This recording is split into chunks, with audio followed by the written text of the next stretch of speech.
Hello friend, good evening. मैं आज घटना चक्र आधारित जो है मैं सीपीसी का जो सीरीज चला रहा हूं दोस्तों, ये घटना चक्र के बेस पर है दोस्तों। मैं आज जिस पर चर्चा करना चाहता हूं वो स्पेशल प्रोसीडिंग पर करूंगा, जिस पे सेक्शन 89 और 93 है। मैं दोस्तों चाहता हूं कि अभी तक हमारे जो ऑनलाइन क्लासेस चैनल्स है, अभी तक आप सब्सक्राइब नहीं किए हैं तो हमारे चैनल को सब्सक्राइब कर लें। बेल आइकन घंटी प्रेस करने पर मैं कोई वीडियो डालूंगा आप उसको नोटिफिकेशन प्राप्त करें। दोस्तों, मैं जुडिशरी के जो बहुत ही इम्पोर्टेंट टॉपिक है जुडिशरी एग्जाम में जाने के लिए बच्चों के लिए, मैं उसके लिए बहुत ही फोकस और एम्फाइज करेंगे ताकि अधिक से अधिक लोग जो है हमारे चैनल के माध्यम से जुड़े। और आप लोग एक बात नोट कर लीजिए, पेन और नोटबुक दोनों साथ में होना चाहिए। कौन कहाँ टॉपिक आपको समझ में नहीं आता है, किस टॉपिक में आपकी पकड़ नहीं, किस टॉपिक पे अच्छे से प्लान नहीं हुआ, उस पर जोर हो। जो कोई भी एक्ट पढ़ो उसका जो है एक बार आप बुक्स जरूर देखें। बुक बहुत ही इम्पोर्टेंट है। बुक से आप देखेंगे तो आपकी एक अच्छी नॉलेज होगी। मैं दोस्तों ये विशेष कार्यों से संबंधित चर्चा करूंगा। अब मैं देखता हूं कि ये माध्यस्थम समझते हैं आप। माध्यस्थम जो है सुलास, और ये आप देखे होंगे क्या है आर्बिट्रेशन, कैंसिलेशन, और उसके बाद में अभी आप आगे नीचे हम आपको बताएंगे। माध्यस्थम के संबंध में संहिता की धारा 89 में प्रोविजन यानी उपबंध किए गए हैं, जिससे संशोधन अधिनियम 1999 द्वारा अंतः स्थापित किया गया है।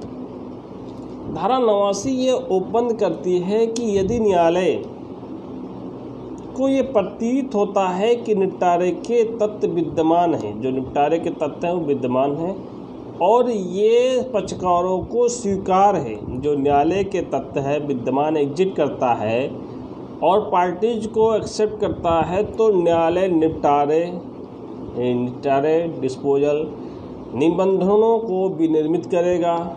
जो उसके निबंधन है उसको क्या करेगा, विनिर्मित करेगा, और ऐसे सुलहों की शर्तों को पक्षकारों को स्वीकृत करने के लिए देगा।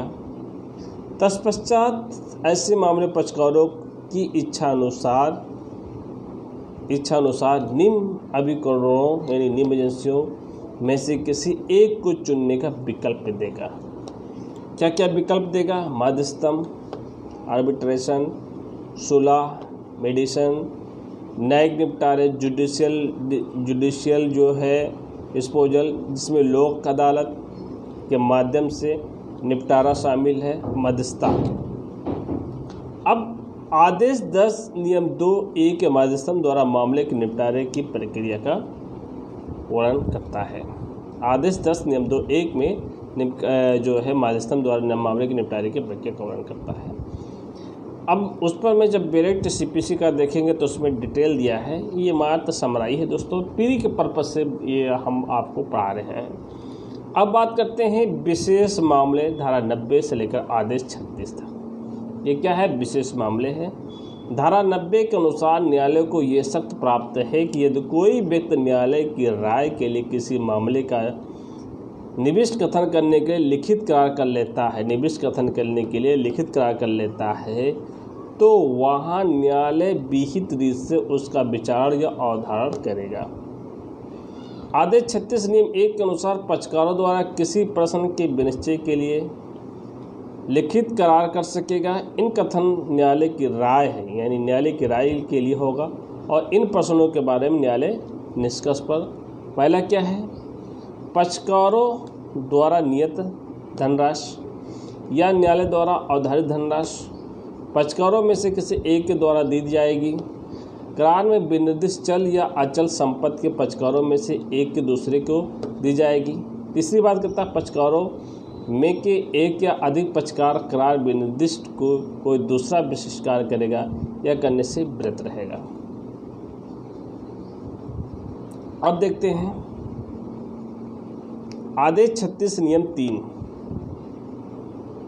आदेश 36 नियम 3 के अनुसार करार वाद के रूप में या उस न्यायालय में फाइल किया जाएगा जिसको ऐसे वाद ग्राहक की अधिकारिता है और रजिस्टर में चढ़ाया जाएगा।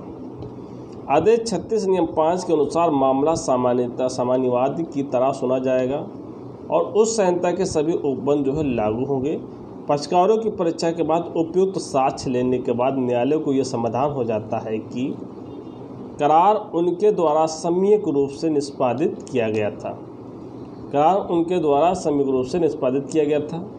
उनमें कथित प्रश्नों में उनका सद्भावपूर्ण भी था, वो विनिश्चित किए जाने के योग्य थे, तो वहाँ न्यायालय समान वादों में निर्णय सुनाने वाली रीत से निर्णय सुनाया जाएगा और ऐसे निर्णय के अनुसार डिग्री होगी। नियम 6 के अनुसार उपरोक्त डिग्री में कोई अपील नहीं होगी। अब बात करते हैं संक्षिप्त प्रक्रिया। ऑर्डर 37 में संक्षिप्त प्रक्रिया है। ऑर्डर 37 में कुछ वादों का वर्गों के लिए संक्षिप्त प्रक्रिया का संबंधी उपबंध किए गए हैं जो निम्न है। विनिमय पत्र, हुंडिया, वचन पत्र के आधार पर वाद, ऐसे वाद जिनमें संदेह, ऋण या धन के रूप में पर निर्धारित मांग ब्याज सहित बिना ब्याज वादी वसूल करना चाहता है तो निम्न आधार पर उत्पन्न होते हैं। लिखित संविदा, अधिनियमित वसूली योग्य नियत धनराशि जो शासित से भिन्न है तथा ऐसे प्रतिभूत जो ऋण या पर निर्धारित मांग के संबंध में मूलधन के लिए दावा किया गया हो। आदेश 37 के अंतर्गत निम्न न्यायालय द्वारा संक्षिप्त प्रक्रिया अपनाई जा सकती है। पहला क्या? उच्च न्यायालय द्वारा, नगर सिविल न्यायालय, लघुवाद न्यायालय, फोर्थ ऐसे न्यायालय जिसे उच्च न्यायालय राजपत्र में अधिसूचित करे। उपरोक्त प्रकार के वादों को वही प्रकार लागू होंगे जो समान वादों पर लागू होते हैं। अब देखते हैं लोक विषय से संबंधित वाद, धारा 91 से लेकर 93। संहिता की धारा 91 लोक उत्ताप जो न्यूसेंस की बात करता है और लोक प्रभाव पर डालने वाले दोषपूर्ण कारक, कोई जो लोक पर प्रभाव डालने वाले जो दोषपूर्ण कारक के संबंध में वाद संस्थित करने संबंधी पूर्वाधानों का उल्लेख करती है। इसके अनुसार ऐसे वाद कौन करेगा? महाधिवक्ता द्वारा। किसके द्वारा? महाधिवक्ता द्वारा। दो या दो से अधिक व्यक्ति जिन्हें विशेष क्षति नहीं हुई है न्यायालय की अनुमति से संस्थित किए जा सकते हैं। जिनको क्षति नहीं हुई फिर भी न्यायालय की अनुमति से वो क्या है? संस्थित किए जा सकते हैं। लोक उत्ताप को भारतीय दंड संहिता 68 की धारा 268 में परिभाषित किया गया है। धारा 91 के अंतर्गत घोषणा, व्यदेश या किसी अन्य अनुतोष को संस्थित किया जा सकता है। और उसके बाद हम देखते हैं संहिता की धारा 92 खैराती, ट्रस्टी या रिलीजियस प्रयोजन के लिए निर्मित न्यास, किसी भंग या न्यास के प्रशासन संबंध में वाद संस्थित करने संबंधी पूर्वाधान का उल्लेख करता है। 92 में व्यक्तिगत न्यास से संबंधित नहीं है, पर्सनल जो ट्रस्ट से संबंधित नहीं है। धारा 92 के अनुसार उपरोक्त न्यास से संबंधित वाद निम्नलिखित वाद संस्थित किए जा सकते हैं। पहला कौन सा? महाधिवक्ता द्वारा। दो या दो अधिक व्यक्ति द्वारा जो न्यास के हित में रखते हों।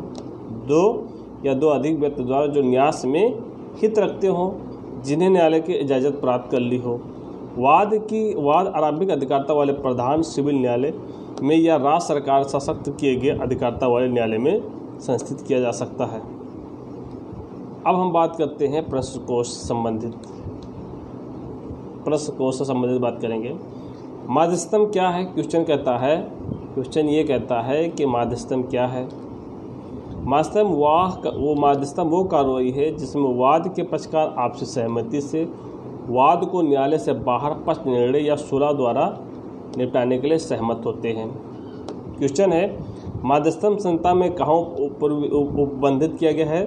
तो संहिता की धारा 89 में संशोधन अधिनियम 1999 द्वारा अंतःस्थापित किया गया है। ये प्रावधान मध्यस्थम एवं सुलह अधिनियम 1996 पारित होने के बाद और भी प्रासंगिक हो गया है। संहिता की धारा 89 का क्या उद्देश्य है? तो संहिता की धारा 89 के तहत न्यायालयों को यह अधिकार दिया गया है कि वो सर्वप्रथम मामलों को शीघ्र निस्तारित करने हेतु पक्षकारों के बीच सुलह द्वारा मामलों को समाधान करने का प्रयास करेगा। संहिता की धारा 89 के क्या उपबंध करती है? तो संहिता की धारा 89 के अनुसार जहां न्यायालयों को प्रतीत होता है निपटारे के लिए तथ्य विद्यमान है जो पक्षकारों को स्वीकार है, वहां न्यायालय निपटारे के निबंधों विनिर्मित करेगा और ऐसे सुलह की शर्तों को पक्षकारों को परीक्षण हेतु देगा। तत्पश्चात ऐसे मामलों को पक्षकारों को इच्छानुसार नियम अभिकरणों जैसे किसी की एक निर्दिष्ट करेगा। पहला है मध्यस्थम, पंचाट, सुलह, न्यायिक निपटारे जिसमें लोक अदालत के मध्यस्थम निपटारे शामिल है। मध्यस्थता संहिता की कौन सी धारा व्यक्तियों को लेखबद्ध करार द्वारा किसी मामले से संबंध न्यायालय की राय जानने के संबंध में उपबंध करती है? तो संहिता की धारा 90 के अनुसार उपबंध करती है। विशेष मामले में संबंध अनुप्रावधान कहाँ से लिया गया? तो संहिता के आदेश 36 नियम 1 से 5 के अंतर्गत।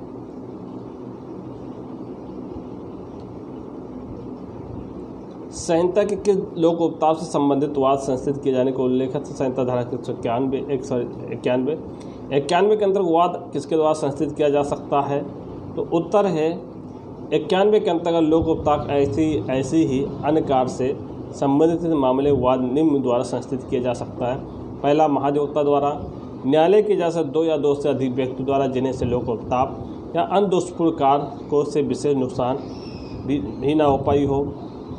धारा 91 के अंतर्गत किस प्रकार कार्यों को वाद संस्थित हो सकता है? उत्तर, लोक उपताप कार्यों तथा ऐसे दोषपूर्ण कार्य किए जाने पर जिससे लोक पर प्रभाव पड़ता है। लोकपुत्र न्यास से संबंधित वाद संबंधित कुछ उपबंध में किस धारा में दिया गया है? तो संहिता की धारा 92 में दिया गया है। धारा 92 का क्या उद्देश्य है? धारा 92 का उद्देश्य खैराती, धार्मिक या प्रकृत न्यास को सुरक्षा प्रदान करना जिससे उसका दुरुपयोग रोका जा सके। धारा 92 का प्रयोज्यता हेतु किन किन शर्तों को पूर्ण होना आवश्यक है? धारा 92 की प्रयोज्यता हेतु निम्नलिखित शर्तों को पूर्ति आवश्यक है। पहला है वाद सार्वजनिक, धार्मिक, खैराती, न्यास संबंधित हो, वाद न्यास भंग अभिकथन होना चाहिए, न्याय प्रशासन हेतु न्यायालय निर्देश की अपेक्षा हो। धारा 92 उल्लेखित अनुतोष में से किसी अनुतोष का वर्णन वाद में किया गया है? उत्तर है लोकपुत्र न्यास संबंधित वाद कौन दाखिल कर सकता है? उत्तर, धारा 92 के अनुसार ऐसे वाद निम्नलिखित व्यक्ति संस्थित कर सकते हैं। पहला है महाधिवक्ता द्वारा 2 या 2 से अधिक व्यक्ति जिनका न्यास हित में हो, न्यायालय की इजाजत से हो। क्वेश्चन, लोकपुत्र न्यास संबंधी वाद किन न्यायालय में संस्थित किया जाएगा? तो उत्तर है धारा 92 के अनुसार ऐसे वाद निम्नलिखित न्यायालय में संस्थित किया जा सकते हैं। न्यास संपूर्ण विषय वस्तु या उसके किसी भाग स्थित रहने वाले आरंभिक अधिकारता वाले प्रधान सिविल न्यायालय में, राज्य द्वारा नियमित सशक्त किए गए किसी अन्य न्यायालय में। क्वेश्चन है लोक पूर्ण न्यास संबंधित वादों में किन उद्देश्य हेतु डिक्री भी प्राप्त की जा सकती है? तो धारा 92 के अनुसार निम्नलिखित उद्देश्यों डिक्री भी प्राप्त करने हेतु उससे वाद संस्थित किए जा सकते हैं। पहला क्या है? फर्स्ट क्या है? न्यासी को हटाने के नियुक्त करने या उसमें संपत्ति निहित करने हेतु डिग्री। ऐसे हटाए गए जो न्यासी न रहा हो उसके द्वारा कब्जा धारित उसके कब्जे में हकदार व्यक्ति की संपत्ति प्रदत्त करने के हेतु डिग्री। लेखाओं जांच को निर्देशित करने हेतु, ये घोषणा करने हेतु कि डिग्री न्यास संपत्ति या उसमें हित में कौन सा अनुपात न्यास के किसी भी विशेष उद्देश्य के लिए आवंटित होगा। न्यास संपत्ति या किसी भाग पर पट्टे पर उठाने, बिक्री या बंधक की विनियम किए जाने पर प्राधिकृत करने हेतु।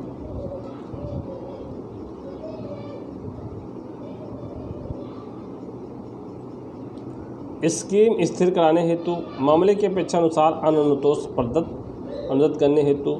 संहिता के आदेश संक्षिप्त प्रक्रिया का उपबंध है। तो संहिता का आदेश 37 में के अंतर्गत, संहिता के अंतर्गत किन न्यायालयों संक्षिप्त प्रक्रिया के आदेश लागू होंगे? तो संहिता के 37 के अनुसार आदेश 37 निम्न न्यायालयों में लागू होंगे। पहला किसमें है? उच्च न्यायालय, नगर सिविल न्यायालय और लघुवाद न्यायालय। अन्य न्यायालय, क्या अन्य न्यायालय संबंधित आदेश 37 का प्रवर्तन वादों की किसी प्रवर्तन तक सीमित किया जा सकता है? तो उत्तर है हाँ। आदेश 37(1) के अनुसार उच्च न्यायालय राजपत्र में अधिसूचना द्वारा आदेश 37 से प्रवर्तन अन्य न्यायालयों के संबंध में वादों को किसी भी ऐसे प्रभाव सीमित कर सकता है जिसमें वो उचित समझता है। संहिता का आदेश 37 किन वादों को लागू हो सकता है? तो संहिता का आदेश 37(1) नियम 1 और 2 के अनुसार आदेश 37 निम्नलिखित वादों पर लागू होता है। फर्स्ट है विनियम पत्र, सेकंड हुंडिया तथा थर्ड है वचन पत्र आधार वादों को। फोर्थ ऐसे वाद जिनमें ऋण पर निर्धारित मांग ब्याज सहित बिना ब्याज को वसूल करने के लिए संस्थित किए जाने वाले और जो निम्नलिखित आधार उत्पन्न होंगे। ए लिखित संविदा, ऐसे अधिनियम जिसमें वसूली योग्य राशि कोई नियत राशि है या किसी भिन्न ऋण के रूप में है, किसी प्रत्याभूत के संबंध में जिसमें किसी मूलधन के लिए दावा किया गया हो। आदेश 37 के अधीन संस्थित वादों की प्रक्रिया क्या होती है? आदेश 37 नियम 7 के अनुसार आदेश 37 के अंतर्गत संस्थित वादों मामूली रीति से संस्थित किए जाएंगे। वादों में से अपनाई जाने वाली प्रक्रिया लागू होंगे। तो दोस्तों यहीं तक जो है हमारे क्वेश्चन जो है विशेष कार्रवाइयों से संबंधित है। हमारे चैनल पर बने रहे दोस्तों, मैं इजाज़त चाहता हूँ। धन्यवाद, गुड बाय।